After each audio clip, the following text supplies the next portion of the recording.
Hi everyone! Thanks very much for joining us for another edition of Techno Brew. And I'm so excited about this. I get to speak with Gabriele Rachello, who is the CTO of InnoWave, and Christopher Zanyk, who's the managing director for North America for InnoWave, a real strong player in the digital transformation space. And today we're talking about, of course, AI, because everybody's talking about AI for the past forever, it seems.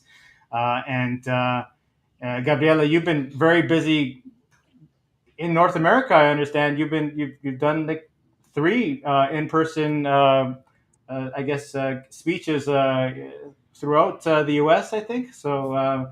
The Yeah. timing is great for us. Oh yeah. Oh yeah. And thank you so much for this invitation. It's amazing to be here today with the two of you. And yeah, thank you for the for letting us be part of this space.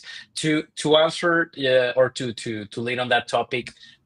Yeah, I mean it's one of the main strategies for 2025 that we have so far at InnoWave, which is North America, growing the business in North America. So that part of that plan is me going a lot to, to events, to conferences, and all of these sort of places where you can disseminate and talk about technology, especially AI. I was in Miami, University of Miami, in a huge panel in a day dedicated to AI. One of the participants was, for instance, Melissa Medina, and then from that panel, she invited me, to Emerge Americas in Miami as well, in Miami Beach, where I talked about our AI lab, which is a lab that we have designed in a partnership with a venture capital firm, to bring startups to this innovation ecosystem and to help startups, use AI to fulfill their dreams. They can test AI solutions.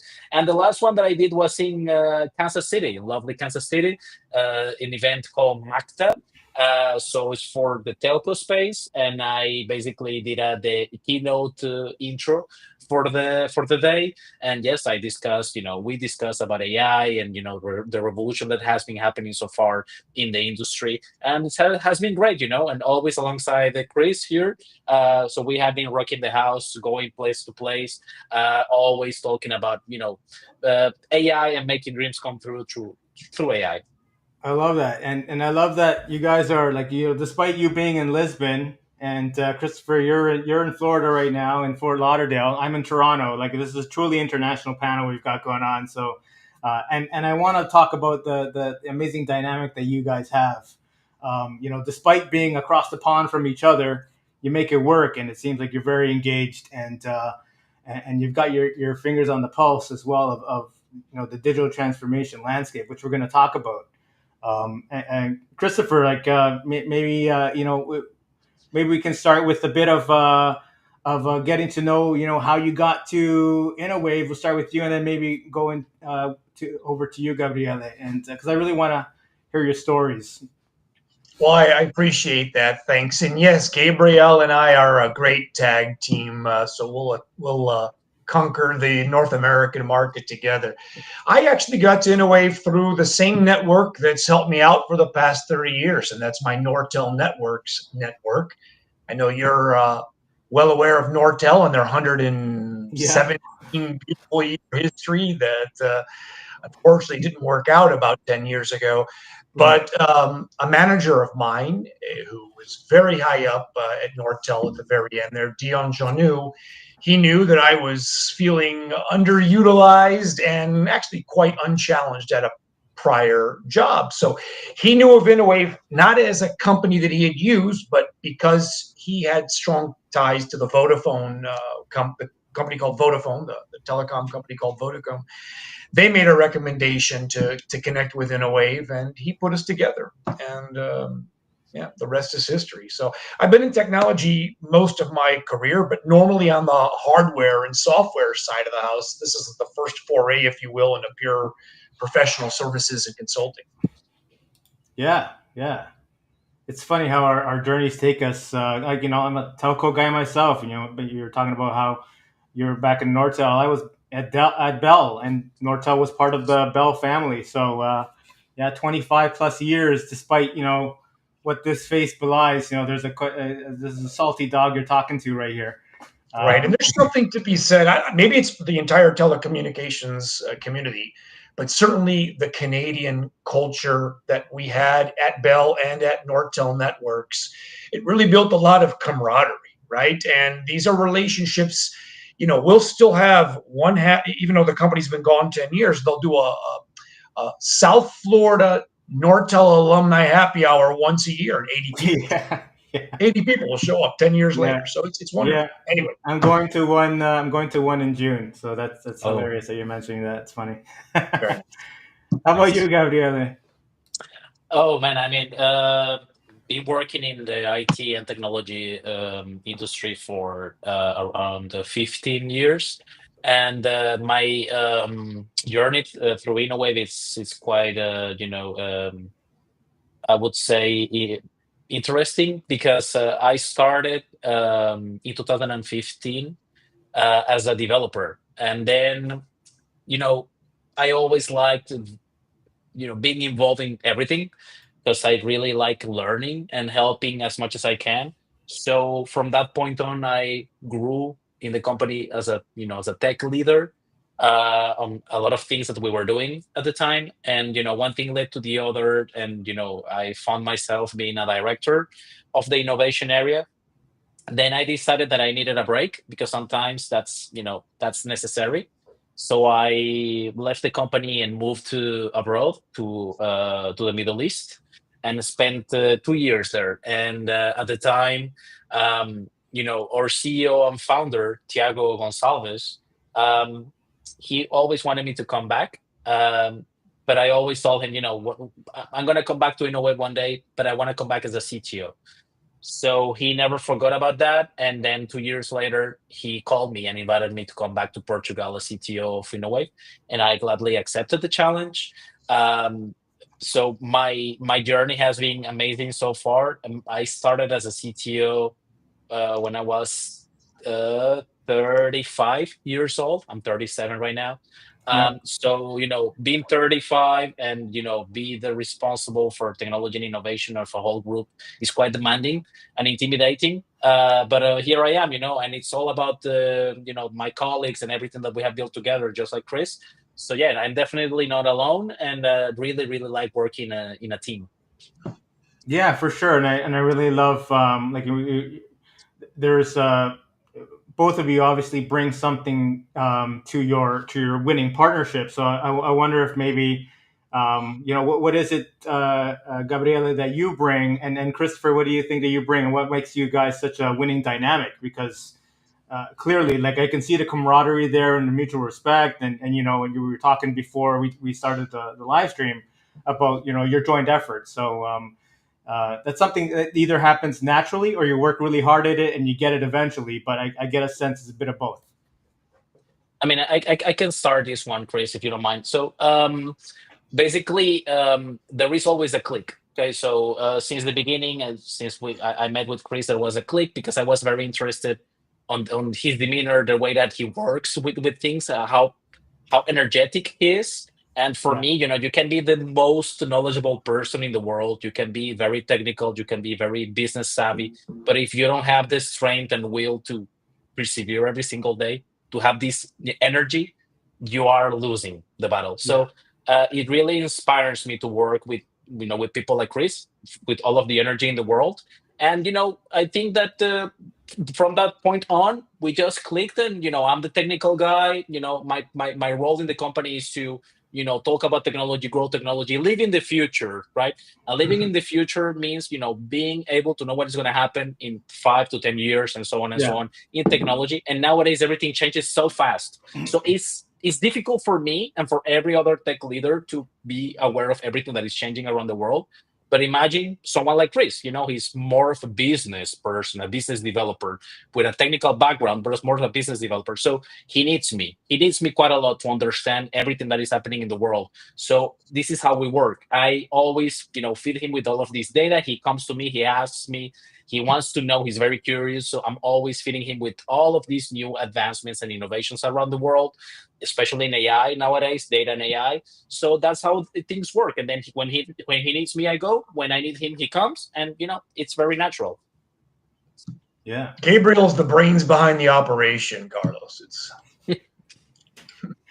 Yeah, but I think you're selling yourself short there because when I first met Oh you yeah. too, I can definitely relate to that, Gabriele. Like there's an affability and an instant comfort level that Christopher is able to establish, which I'm sure goes such a long way in terms of this, developing relationships and uncovering opportunities. And so I can see how you, Gabriele, as like the technologist or the tech AI evangelist, paired with the connector, the communicator, and you know Christopher. I mean, correct me if I'm wrong, but you've been around the block, and from a solutions perspective, and really understand, I guess, how to really meet clients where they are and understand what their needs are and address it in a really succinct way.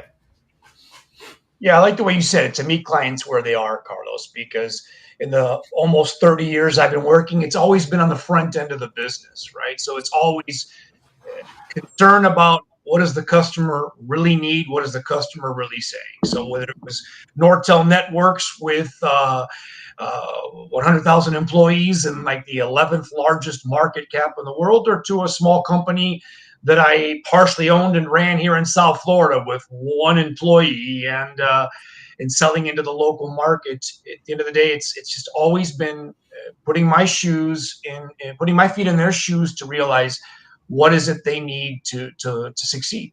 So always thinking about the needs of the person on the other side of the table, I guess, Carlos. Yeah, yeah, absolutely. And I'm glad we're talking about AI and digital transformation because there's so much happening, right? With autonomous AI development, open AI's foray, like ambitious foray into like chatbots and really like transforming that experience. And then you've got Huawei, kind of shaking things up with their super node that's probably going to disrupt Nvidia's AI, market hold. There's a lot going on, and so I wonder, how does all of this, there's got to be, I guess, a way that if we were to think of how this has had effect, I guess, on the types of services and solutions that you offer from a consultant or advisory perspective to your clients. How do you keep up, and what's the ground for you? How do you ground yourself, and and sort of steady yourself so that you can pivot? Yeah, that's a very, very good question. So, um, usually it's impossible or virtually impossible for us to know every single thing. Okay, nobody's gonna know everything that is happening nowadays, especially because there is so much information. You can subscribe to so many podcasts or newsletters, or I'll read as many books as you like. Go to Tech Meme, go to everywhere. There is always news every single day. But a lot of these news are, things that are happening as we speak, but that doesn't mean that they are mature. Okay.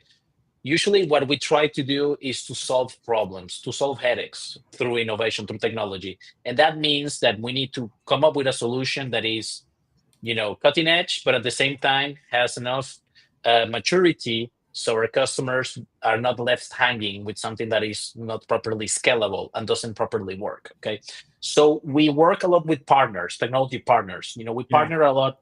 We're official partners of Microsoft, of AWS, of Google, yeah, of Salesforce. We work with all of these giants that because we have such a good partnership. They also allow us to navigate into those waters of what is recommended, what is not recommended, what can be trusted or cannot be trusted. Okay. sure, yeah, And of course, being in the ecosystem and speaking with professionals all day, um, colleagues and even from other companies that are our competitors, we respect them so much. We share ideas because the world is very small at the end of the day. So having this discussion allows us to know what is the path that we need to follow to make our our customers problems something of the past, to actually solve things. um, so at the end of the day, what we do is we listen and listen and listen, okay, to everyone. And that is that is how we can really, really properly define solutions to our customers. Okay, that is I think it's a high level answer from my side, but Sure. I really I don't want to go into much detail because there are so many things that I can talk about here. Of course. Yeah, absolutely. There's data analytics, customer experience, process automation. You're right. We could go on forever, and we don't have 24 hours for this conversation, do we?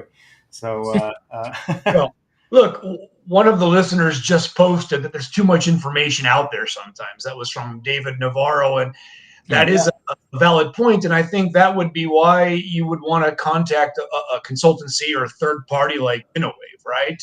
yeah, Somebody to help you bring the data down to the ground and think, okay, what is it that you really need to extrapolate? Is it predictive revenue streams? Is it just a simple alarm system predicting maintenance issues? And then a company like ours can look at the data, make sure that it's ready for prime time and ready for these AI tools that you certainly need to have as soon as possible. yeah, yeah, absolutely, yeah, and finding, I guess, that balance and being able to sort of to translate that into a meaningful, I guess, discussion or conversation with your clients. And so, I guess looking ahead, because you've we were talking about all this information, all this data. I guess uh, how do you help, I guess, clients navigate considerations and potential risks, because there is such all this new um, potential, I suppose, that's out there, right? And so Hmm. you're balancing, I suppose, like solution architecting and design and strategy with what is possible, and what is something in the ether, right? Because like you said, you can't really tell everything, or know everything. So looking ahead, then I guess what new, I guess, AI driven consulting services do you anticipate? I guess being crucial. Yeah, I mean, it's at the end of the day, it's always the same recipe book. Okay, so we need to bring more intelligent solutions to our customers, more intelligent automation. Especially nowadays, you can hear a lot about agentic AI and how agents are going to Yeah. revolutionize the world, and they are already revolutionizing the world. Um, but at the end of the day, again, it's all about being scalable, having performance, high availability, security, and to things to be properly architected. So everything that we have built in the past, just before this AI boom, we will continue to build, but now on a more intelligent approach. Okay, so it's bringing what we have done in the past in the innovation and technology consulting space and making it more agile, more faster, more artisan, focusing on the real problems and not on the tedious tasks. Now we can use AI to enhance our services and really, really focus on the things that matter, where we need to put our head, when we really need to put our heads into. And it's what we're doing. Okay, it's what we're doing as we speak. It's what every single consulting firm needs to do as we speak. Be as as AI driven as possible, and it starts from within, because you cannot do that, to offer something like this to your customers, to your clients, if you're not doing it with yourself. Okay, for instance, at InnoWave we have a huge AI transformation plan where we're putting our every single unit of our company to be AI driven, from office to people and culture, finance to IT. Everything needs to be as much AI driven as possible. Okay. And then, of course, we can say that we walk the talk and bring these practices and learnings to our customers, to our clients. Okay. It's what we're doing pretty much right now. Yeah. Christopher. I couldn't have said it better. I think what Gabriel said is right. Walk the talk. And we're using AI everywhere we can inside of our own organization. So we have great use cases when we sit down with a customer and they share with us their headaches. Yeah, thanks for saying that actually, because I was wondering like how have the integration efforts gone on your end in terms of like seeing the results of how AI has is influencing, I guess, the speed and agility with which you guys can respond to client needs, right? Kind of like Yeah. Because then it's like the horse, you're hearing it from the horse's mouth, right? No, I mean, there are so many low-hanging fruit use cases that we can talk about with customers that we implement internally. For instance, all of these tedious tasks of handling invoices, you know, or Yeah, handling POs from our customers, all of these files, that's a thing of the past because we have automated all of those things using AI. Okay, we can easily interpret what the documents have and properly define standard operating procedures for all of that processing to be done on the background without human assistance. There is always humans or there are always humans in the loop because for us it's very important for AI to be human centric, but at the same time we are delegating these tedious tasks, the very very nasty stuff, to the machine, okay, to the intelligent being that we can call an LLM nowadays, yeah, um, that make all of those decisions, to make all of those decisions. And that's one use case. The other one, which is also very low hanging fruit that our customers are very interested into, and we have applied internally, is virtual assistants, right? yeah, yeah, Doing basically reflection rate where all of our queries from our InnoWavers or employees come to our people and culture department. There is always someone that needs to be there answering the questions. We just place a virtual assistant to answer all of those questions about internal processes that the company has for them, all of the policies and things like that. So the same thing for IT. I mean, come on, IT is with me. My title is CTO, but at the end of it's CTIO. So because the entire IT department is with me, and we need to yeah, cater for our entire company. And again, there are so many tickets, so many people asking for things every single yeah, day, normal stuff. You can automate all of those things using AI. You can put a virtual assistant to answer questions, do all of those things, do all of those things. You know what this did? I didn't fire my staff. I didn't, replace the staff with AI. What I did is now I can put my staff to work on strategic things to make yeah. our company more advanced, more cutting edge on some legacy process from the past. Okay, so now I can do that. So these are the things that we're trying to, these success stories that we're bringing to our customers because again, we did it with ourselves. Now we want to do it with you. Okay? Yeah, I love that because essentially, like you are the client, right? Your team is your client, right? That's your internal customer, and you just reminded me of something that I was at a recent conference for 1871, which is a tech incubator based out of Chicago, and Matt Renner, who's the president of global revenue for Google Cloud, was speaking, and he was talking about um, you know. a, GCP strategy, really focusing on the customer. It's been wildly successful for them, and and the he was really focusing on that agentic AI perspective because it's bombarding us from every direction, and the trend now is like the integration of all these agents because you're going to have like 20 agents across the board. So now how do you get protocols to help them work together, the permissions to security, the generative queries, right? And so that interoperability is really creating that hub is now like the new challenge, I guess, that organizations are contending with. So you're you're already dealing with that from the ground floor level, and so you're preaching to the choir. It sounds like so.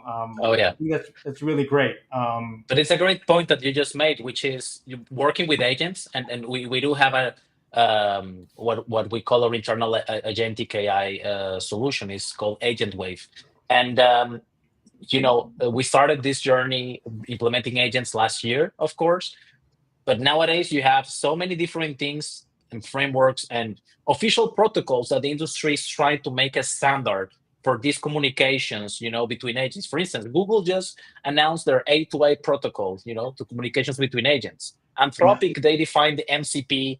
approach, the model context protocol for agents to integrate with enterprise ecosystems, right? So all of these things were not really mature or existent 6 months ago. Now they're Yeah. gaining tractions. So now we need to go back to the drawing board and redo a lot of things. And this is our daily lives, as IT leaders, to be always on top of everything that is happening and to share this knowledge with our customers to help them build also these solutions. Yeah. Yeah. I mean, 30% growth for Google Cloud in the last quarter has been like based on partnership interoperability at the engineering level. So, and it's all spurred by the market. So, as opposed to like infrastructure, right? So it sounds like you guys really are doing the right things. And I want to make sure I touch on this question from Tracy. And she asked, based on your experience, which industry verticals or functional areas are more receptive to Gen AI? So, um, Very good. I mean, Industry. I can answer that. I can answer that for sure if you allow me, Chris. Cool.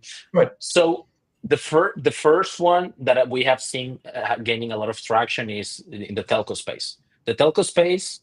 I mean, if you think about telco and you think about all of the possibilities of bringing such intelligence to that space, there are so many. And again, low hanging fruit. I mean, the first one is going to be contact centers. Okay, so but I guess that is something that can be applied to every single vertical. But we have seen that happening into the telco space quite a lot. Then if we go to energy as well, because all of these topic about energy production and the energy trading, we have seen some movements there of bringing, this sort of intelligence to that ecosystem too. And then the last one is FSI, financial services and insurance. So again, we have seen some movement there, especially on the area of know your customer, creating tailored offerings for customers. We have seen that Gen AI applied to that as well. So I would say that these three verticals are always on the rise and trying to come up with with Gen AI, what can Gen AI implement there. But I think that there are so many possibilities that it's kind of crazy, and it's going to be even crazier because with AI agents and when they get more mature, it's gonna the impact is gonna be even higher. For sure. And Christopher, because you're so close to the customer level, what are you seeing? Like in reference to Tracy's question about functional areas or verticals.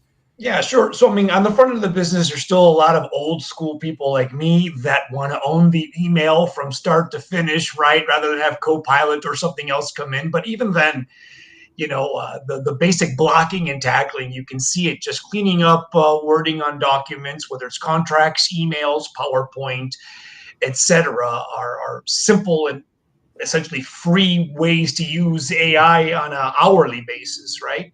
But then on a more sophisticated level, going back to the discussion on agents, we have a company we're friendly with out of Israel called Market Teams, and they've developed these AI agents for digital marketing, and it's really quite an impressive demo that they can give you, where they have you're on a conference call like this one, and you have one agent that's an expert on search engine, another agent that's an expert on content and blogging, another one that's an expert on social media costs and effectiveness and all of that, and you're essentially speaking with all of them at one time, but you're the only human in the room, right? So you'll be in the room with 3 or 4 of these agents that are experts on digital marketing, trying to come up with a plan over the next few months. So again, it doesn't replace the human, but wow, how fast can you get things done that Yeah. while you're on a conference call talking about placing ads on some social media platform, the agent's actually searching internally what would the cost be, what would the most effective time be, et cetera, et cetera. So it's not like a meeting where you have to take actions and get back to each other 24 hours later. It's happening in real time. And it's quite a clever solution that we're testing inside of InnoWave, and something that we think a lot of our customers might be able to use as part of their B2B marketing efforts. Yeah, it's funny you mentioned like right off the hop we're already outnumbered. But AI is already taken over. Like I was on another call with another guest of mine, Sydney Elaine Butler, who does HR consulting, in the accessibility space, and there were three agents in our call, and it was just her and I. Like we were already outnumbered, so it was that's kind of funny. Um, David had a comment here. AI is a tsunami, and it's here. ChatGPT grew from 400 million weekly users 3 months ago to 800 million weekly users this month. AI is not going to take our jobs. To your point, both of you, but someone that knows how to use AI to generate innovation solutions fast will. Oh yeah. True. Yeah, you don't want to be left in the dust, right? Yeah, and I'd like to say to that, Gabriel and I have built a relationship with the dean of the University of Miami Business School, Yeah. Dr. Paul Pavlo, and he is a proponent of AI. He's a data scientist by nature, and he's bringing in AI to every level of the classroom, from teachers' aides to students' aides. And his famous expression is either you lean into and incorporate AI into your daily work, or you'll be replaced by someone who does that. So, Yeah. yeah. Yeah. Yeah, I mean, it's I totally agree with David Navarro on that statement, and it's usually there is a cultural shock. It's quite different this time because in the past things took a little bit of more time to and for society to readjust Yeah. because we're traveling at the speed of light as we go, and Yeah. so many things happening.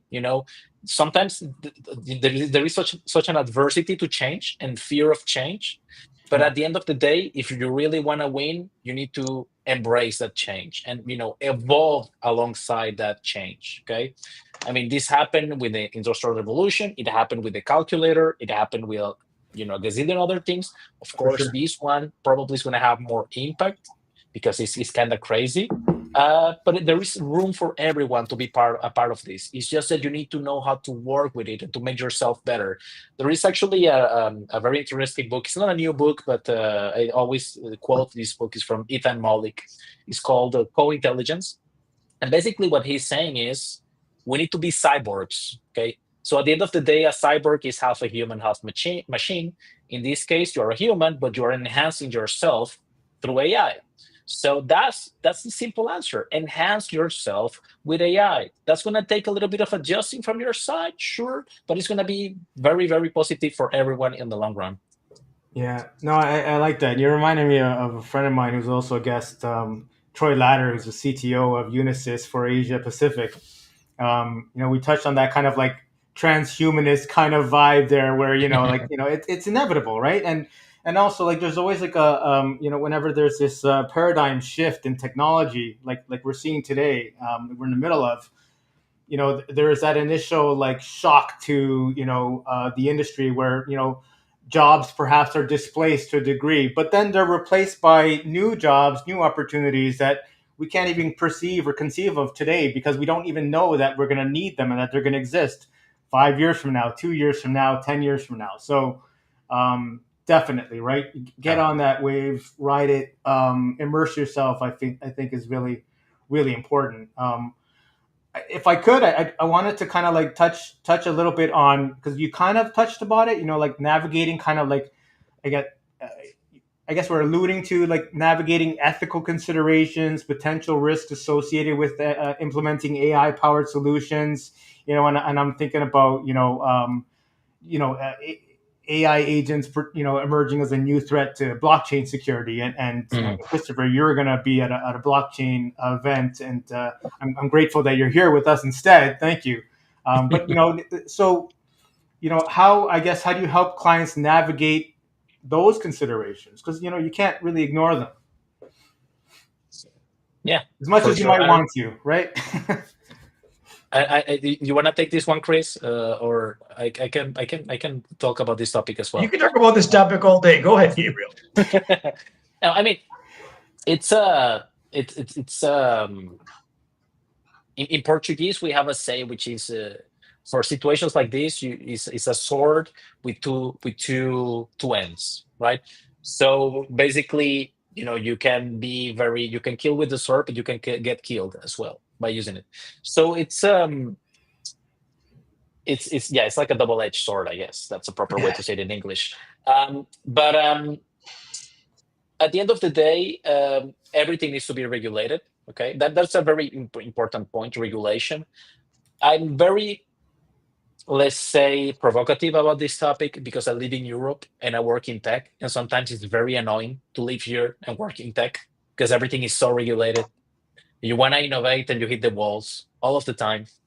Um, but as you know, and usually um, there are good things and bad things about that. Recently, here in Europe, we launched, or the European Union launched something called the AI Act, which is like a risk-based legislation. Basically, depending on the risk of the AI solution, you are Yeah. either allowed or not allowed to do AI that way. And of course, Right. AI handles, when you talk when you talk AI, you talk data, right? And data for us Europeans is like, very important, privacy and all of those things, just like the GDPR that we drafted many years ago. Right. So it's very important to make sure that the technology grows in an organic fashion, and when it grows, we regulate and we implement governance, on Yeah. top of that specific technology. And this is what we are doing at InnoWave. We are implementing as much AI governance as possible in within our company, because it can be very it can pose some very nasty security threats.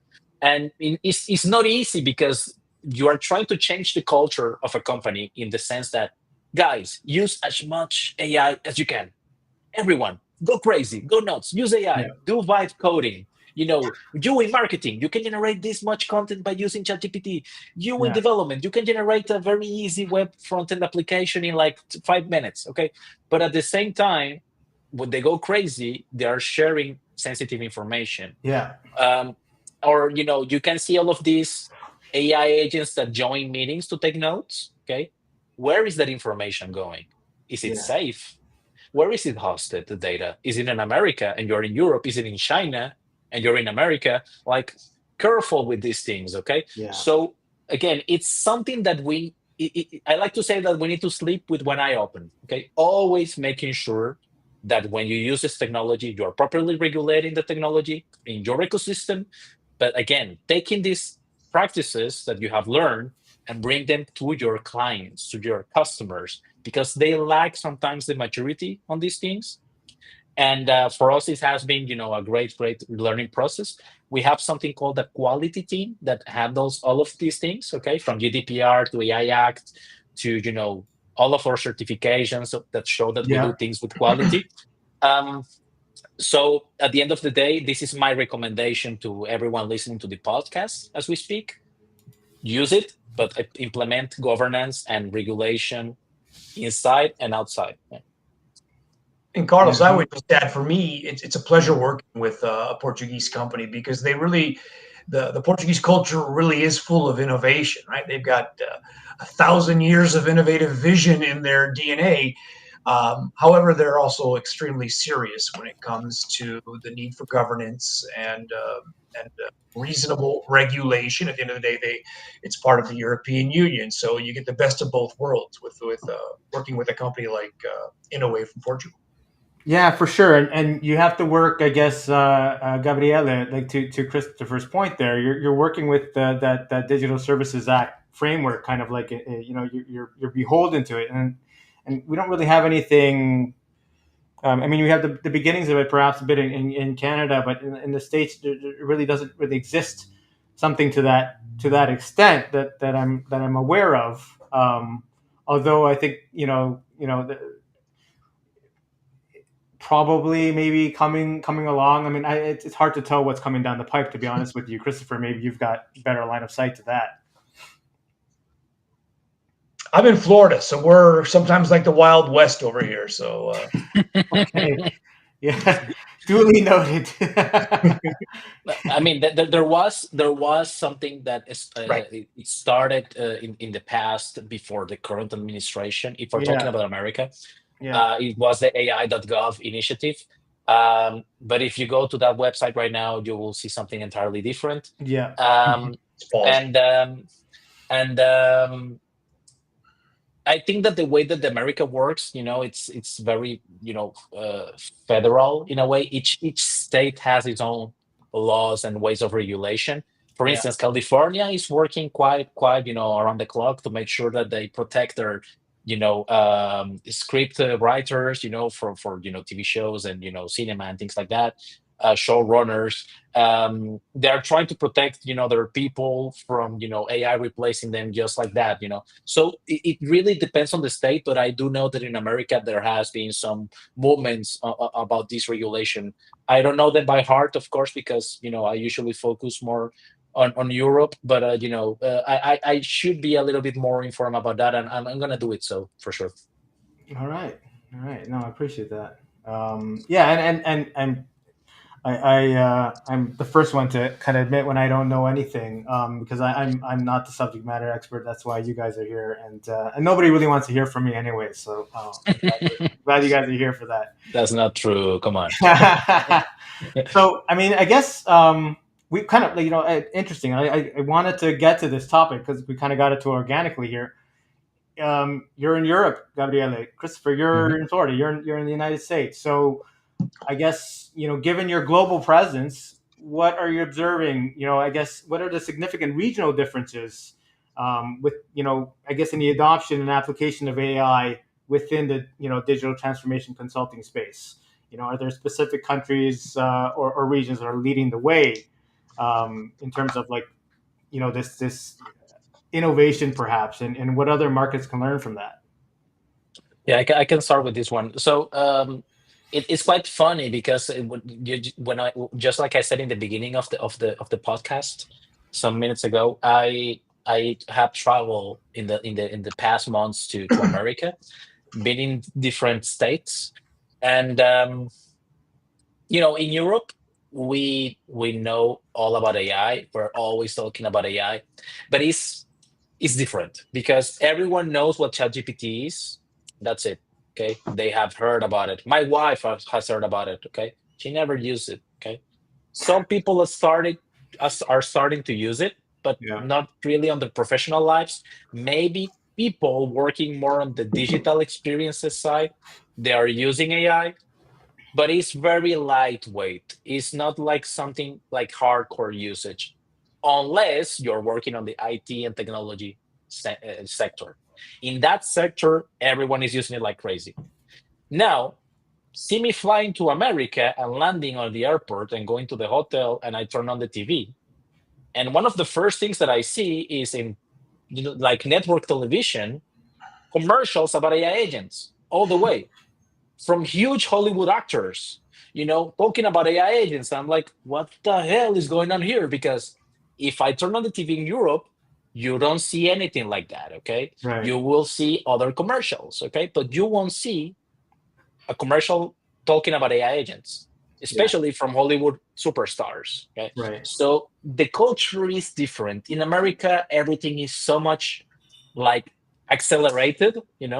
Technology is here. We're gonna do as much as we can with this technology and move Yeah. forward as fast as we can. And it's much more liberal. Like all companies, if they want to implement it, they implement it. They don't really like they care about regulation that not as we do in Europe. They just do Sure. it. Okay, Yeah. just like Nike, they just do it. Yeah. So we Yeah. we I see that contrast between the two places. There are Sure. goods, there are bads on both sides. Okay, but Sure. usually Europe moves a little bit slower on that fashion. Yeah. It's the Wild West over here, like Christopher said. I meant that in a good way. Yeah, no, I take it too. I feel like I think you're right about that, Gabriele. Like I can totally agree. Like, it's almost like the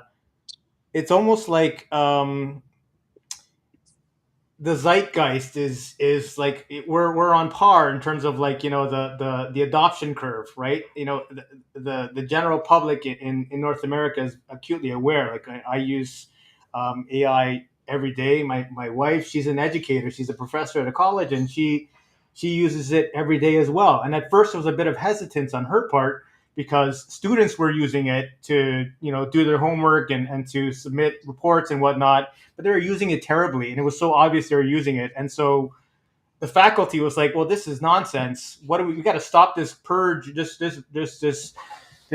plague of AI." And then she had a shift because she was like, "Oh, wait a minute. if I use this responsibly, and if I can help students use it responsibly and use it in a way that enables them to be better learners, then yeah, why not embrace it? So it was interesting to see her kind of mind shift about that happen, and now she's able to advocate and kind of like help others on the faculty that are still stuck in that antiquated, like, no, this is bad, this is cheating, see it in a different light, like, no, this is good for everyone, right? So um but yeah, it takes those early adopters, doesn't it? And it takes, like, it takes the Gabrieles and the Christophers of the world to really help to get those that message through. What do you think, Christopher? No, I agree. And you were talking about education again, to mention the University of Miami's business school dean. He Yeah. foresees, like now, any moment now, where a final exam, you have 20 students in the room and they could have 20 completely different final exams. And that would be put together by the specific AI agent that each student would be given when they enroll in the beginning. And Right. why not, right? The purpose of the class is to make sure you understand the material and you're fluent in the material. You don't all have to have the same standardized exam. So you've got to lean into it. Like he says, either you learn how to incorporate AI into your job, or someone will replace you who knows how to incorporate AI into the job. So 100%. Yeah, 100%.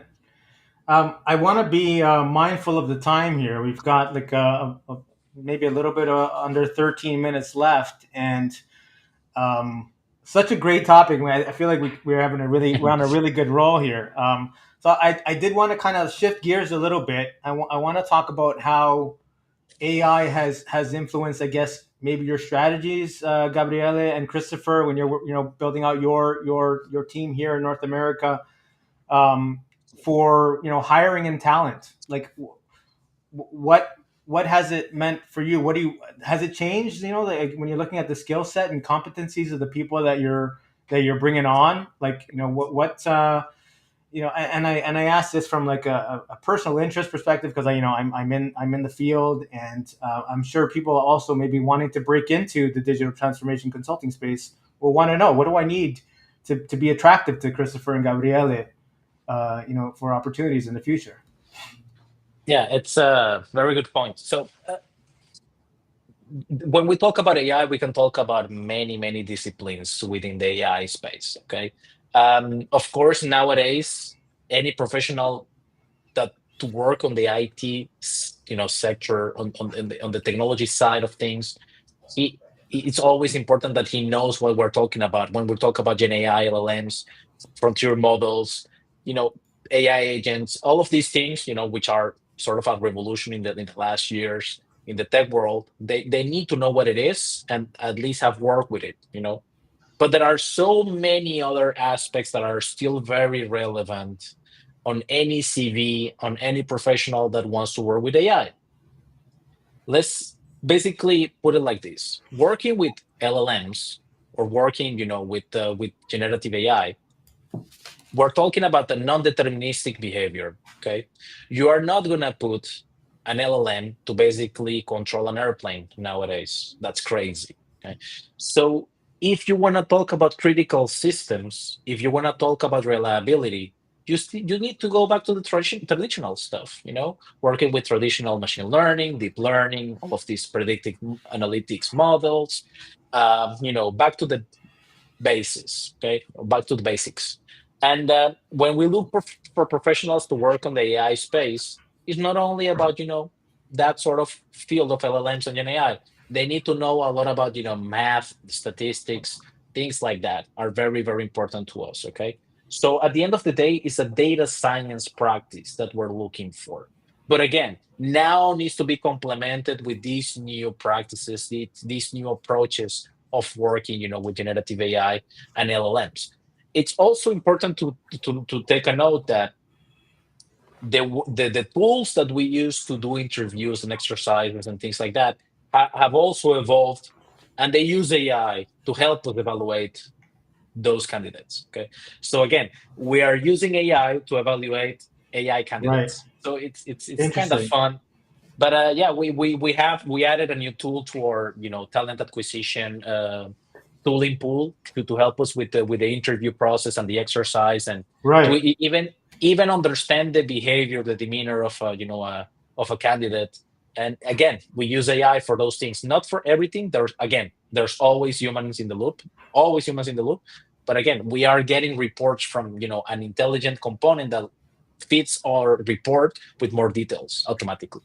That's interesting. So, are you talking about like non-verbal communication? Like you're trying to like maybe are you trying to determine if someone because there's a lot of like fraud happening in terms of application, candidates that are, they basically have somebody else that is, maybe across the world that is doing a technical evaluation for them Yep. or talking on their behalf.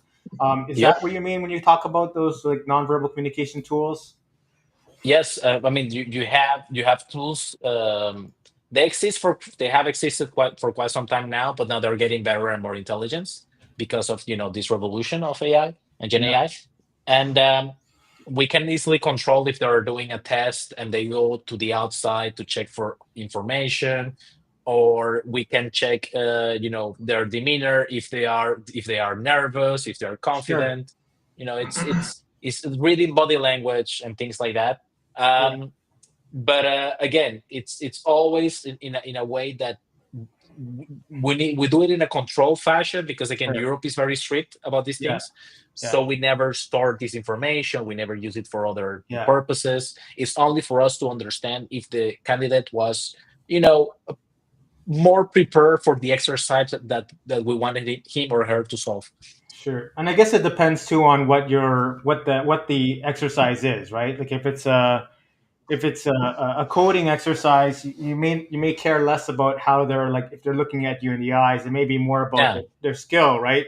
But for Christopher, for you, like because you're presumably you'd be hiring like solution architects, perhaps working with clients in the U.S. and maybe some BDRs or account executives, on, to help you. Sure. It's all about the engagement and the behavior, isn't it? Alongside the technical Yeah, that's know-how as right. In well. Yeah. fact, yeah, at the Metro Connect event, Gabriel and I met with the head of one of the larger recruiting companies here in the U.S. And as you said, they've already started implementing that sort of AI interview process, whereby the first interview is with an agent, and they're looking at everything from your mannerisms to your tone, and of course, whether or not you're looking down or looking nervous or looking Sure. uncomfortable.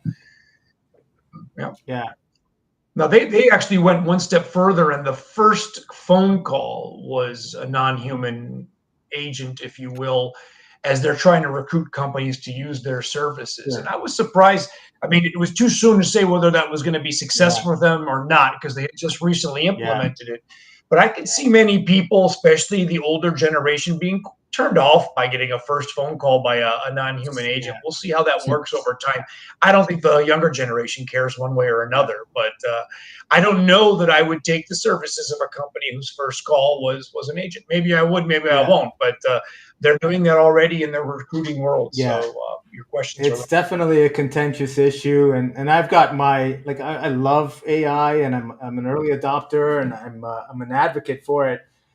I do think though there is that balance, where you know this interaction, that's it for me. Like that stuff is like that's what I'm passionate about, and so if I'm removed from that, if and my recruiting process, and now I'm like kind of proselytizing here, if I'm removed from that, something's gone terribly wrong, and I'm in the wrong business, and I should get the hell out of it.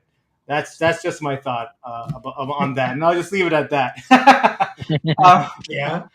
uh, But yeah, look, hey, there'll come a day when each of us will have their own agentic avatar, if you will, and I would be at the other event at the that's same right. time as on your show, and maybe somewhere else, Yeah, right? And you'd be interviewing an agent who supposedly knows everything about that'd me, be pretty right? cool. But it does Yeah, seem, it does borderline to almost creepy at times, yeah. right? So it's going to be very interesting to see what direction the market takes Yeah, us. for sure, for sure. And we've got 5 minutes left, so I guess maybe we can start with you, Christopher, and then go to you, Gabriele. But what I guess what words of wisdom, what parting thoughts would you like to leave us on?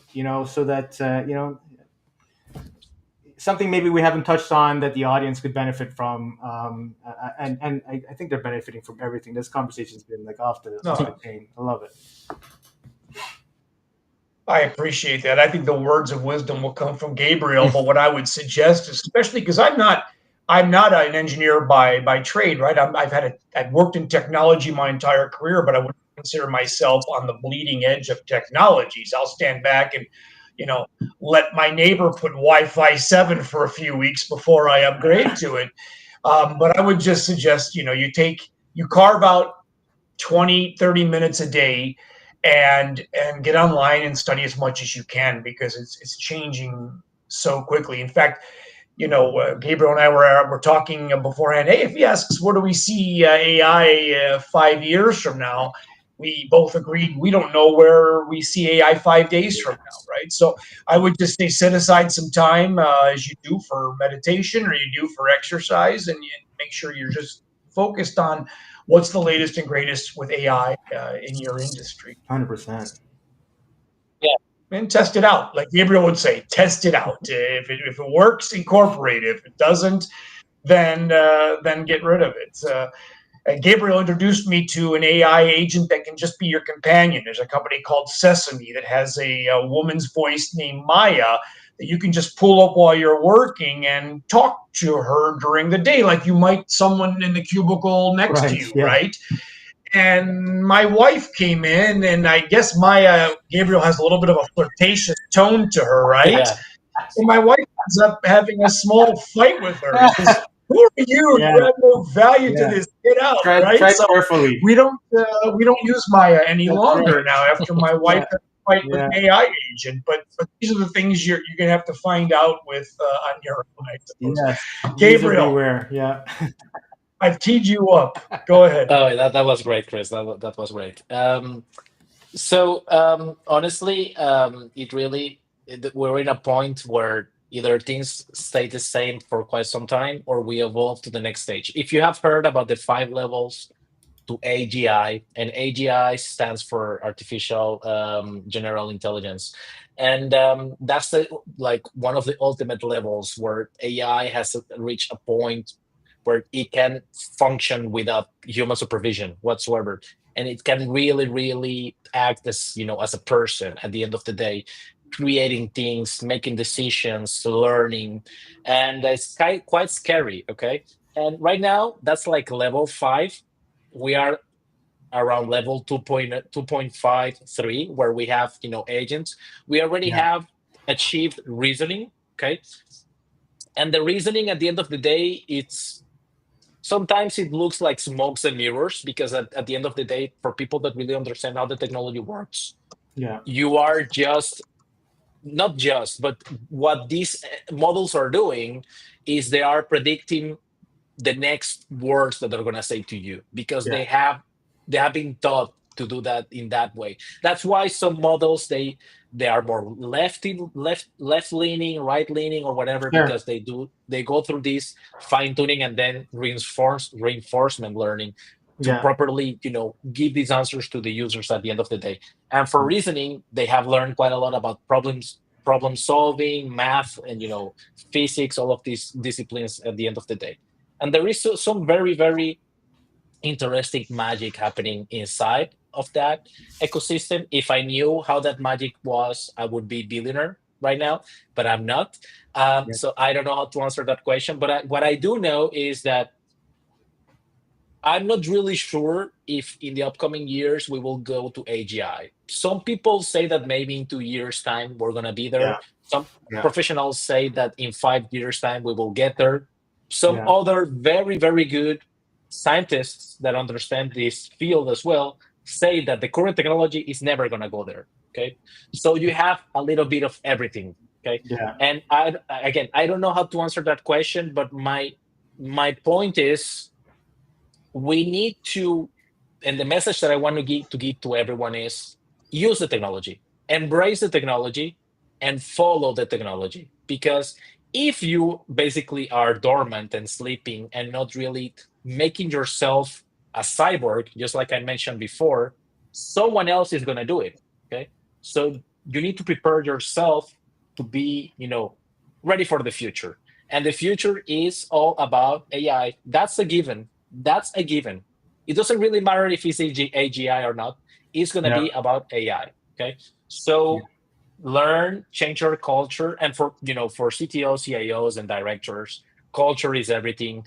Bring these topics to your company inside. Make a revolution. Make them use the technology. Tell them that the technology is safe to use as long as you regulate it and you have governance. But don't be afraid of it. Okay, use it because it's gonna make the world a better place if we use it the correct way. Yeah. I love that, and I totally agree with culture being everything. I mean, that's where it starts and ends, I think, and it spreads across all the levels, from the CTO level down to the boots on the ground, right? So, and I can see it clearly in both of you, in the way you engage with each other, and the way you're so passionate about your work, and your affability, and your willingness to share your insights. I just want to say thank you both for joining me, and I want to make sure that we have an opportunity before we close off here for people to reach out to you. So, Gabriele, if people want to reach out, they can email you, or they can find you on LinkedIn. And same thing, Christopher, with you. Information to I guess contact you, and InnoWave. That's the organization. Definitely check them out. A lot of great stuff going on there. And if you're looking for digital transformation, leadership, guidance, advisory, you know who to talk to. Gentlemen, thank you so much for joining me. It's been such a pleasure, and I Thank you, can't thank you Carlos. enough. Yeah, thank you so much. It was a great Great experience. session. Yeah, Thanks. 100%. yeah, and thank you everyone for watching this. Yeah. Absolutely, yes. And the questions were fantastic. So thanks for being such a great audience.